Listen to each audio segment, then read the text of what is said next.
एक तर तुम्हाला सांगतो, महायुती ही एकत्र लढणार आहे आणि महायुती एकत्र लढत असताना ही जागा ही राष्ट्रवादी काँग्रेसच्या घड्याळालाच ही जागा राहणार आहे. आता धनुभाऊनी सुद्धा त्याच्यामध्ये जाहीर केलं. आता ही घड्याळाची जागा इथं राहत असताना इथं समोर कमळ राहणार नाही, इथं समोर धनुष्यबाण राहणार नाही, इथं समोर तुतारीचा उमेदवार राहणार आहे. तुतारीचा उमेदवार बघा, आता कोण तुतारीकडे कुणी पिशव्या भरल्यात काय मला काय माहित नाही, कोण कुठं जाते हे मला आता माहित नाही. त्याच्या प्रमाणात इथं माझं गुणगान गायलं की एवढा मोठ्या प्रमाणात निधी आपल्या भागामध्ये आणण्याचा मी प्रयत्न केला. पण मी सर्व ग्रामस्थांना आणि सर्व कार्यकर्त्यांना या ठिकाणी सांगतो, हीच परिस्थिती जवळजवळ सगळ्या गावांमध्ये मी करण्याचा प्रयत्न केला. जिथं जिथं बंधाऱ्याची साईट असेल तिथं तिथं बंधाऱ्याची साईट बसवण्याचा प्रयत्न केला. जिथं खराब रस्ते असतील तिथं रस्ते चांगले क्वालिटीचे करण्याचा प्रयत्न केला. आणि अभिमानाने मी तुम्हाला सांगेल की याच्यामध्ये अजितदादाच्या साथीमुळे हजारो कोटी रुपयाचा निधी आपल्या मतदारसंघामध्ये आला.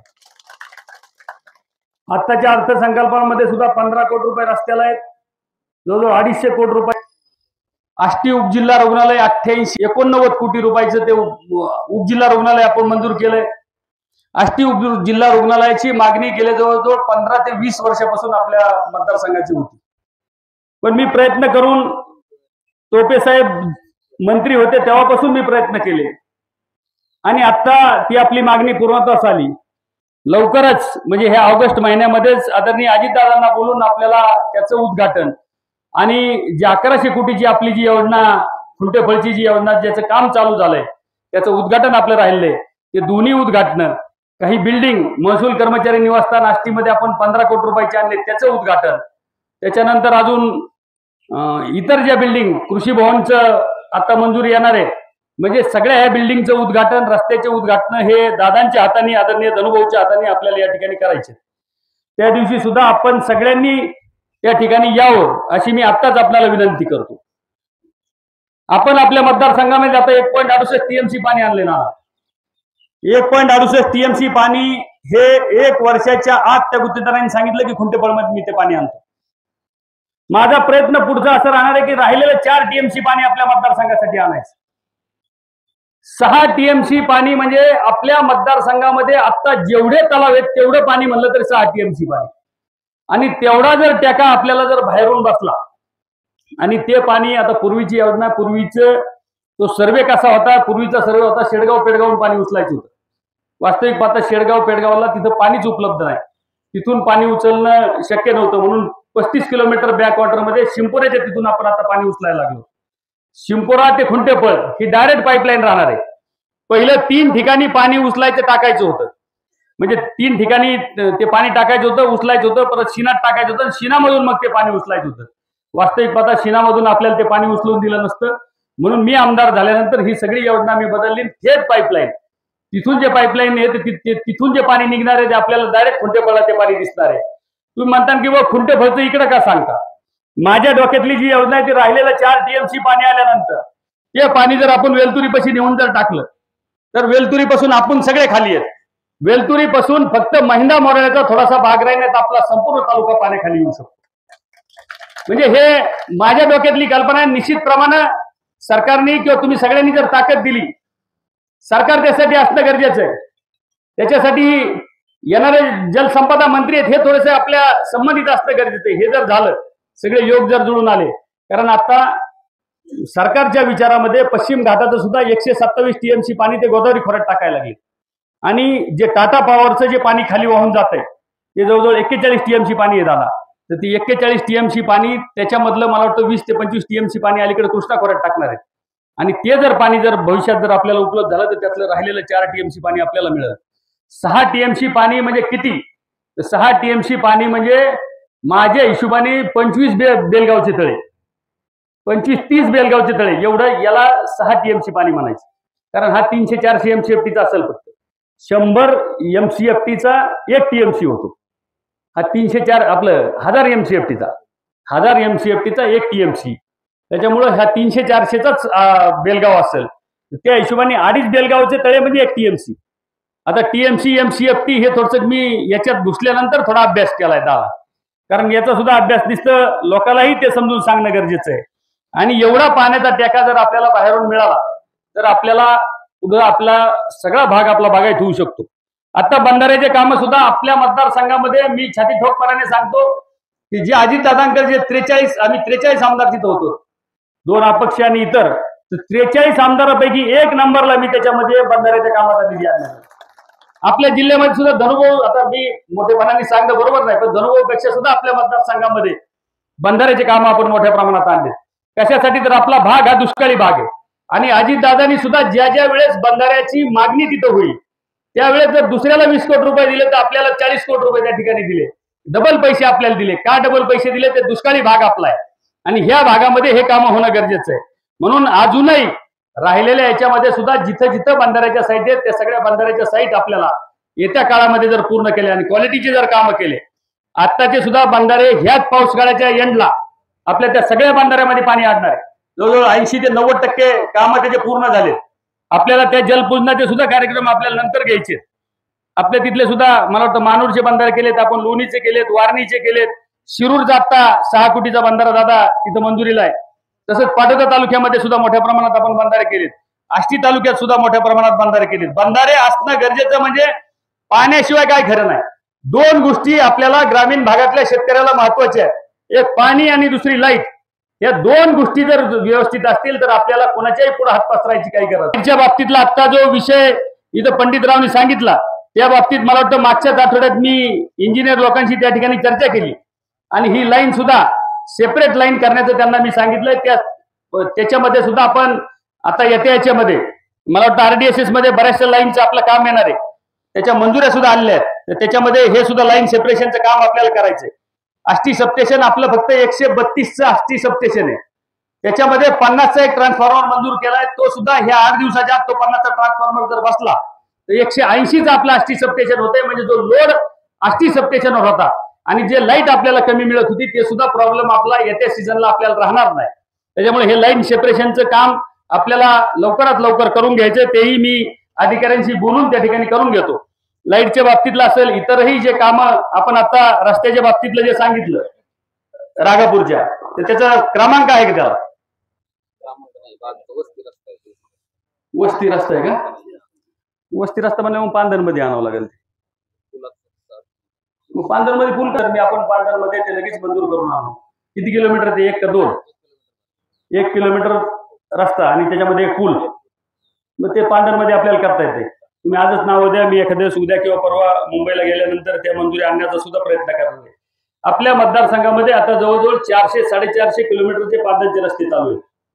काही कारणास्तव मध्ये काहीतरी तक्रारी देऊन ते रस्ते बंद केलेत. वास्तविक पाहता माझं असं मत होतं की रस्ते बंद करणं हे चुकीचं आहे.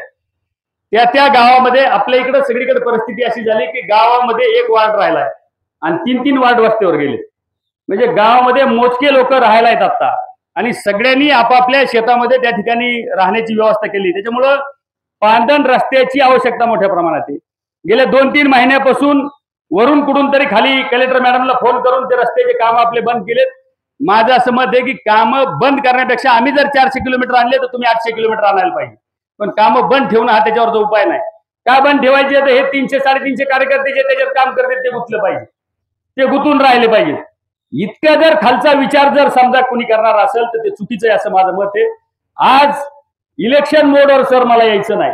आज इलेक्शन मोडवर मला येऊन विरोधात काही बोलायचं नाही, कारण अजून काय परिस्थिती पुढची राहती.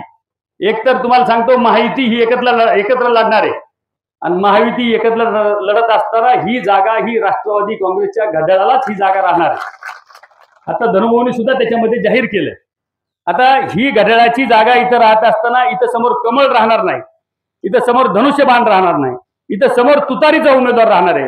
तुतारीचा उमेदवार बघा आता कोण तुतारीकडे कुणी पिशव्या भरल्यात काय मला काय माहित नाही, कोण कुठं जातंय हे मला आता माहित नाही.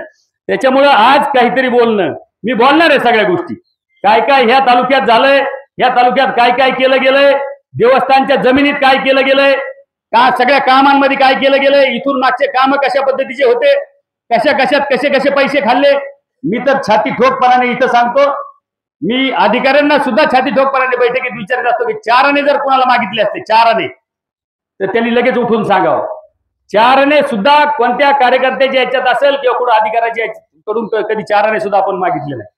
मी माझी बाजू शेत ठेवली, त्याच्यामुळं माझ्यावर काही बोलायला नाही म्हणून काहीतरी मध्ये काहीतरी आमच्या त्या 200-300 वर्ष कधीच असेल मला काय माहित नाही, 3-5 पिढ्या 10 पिढ्यापासून कधी आमच्याकडे देवस्थानच्या जमिनी आमच्या गावाकडे आहेत आणि त्याचं कोणाचं नाव त्याच्यावर आलं नाही, ते वहितीला आहे फक्त.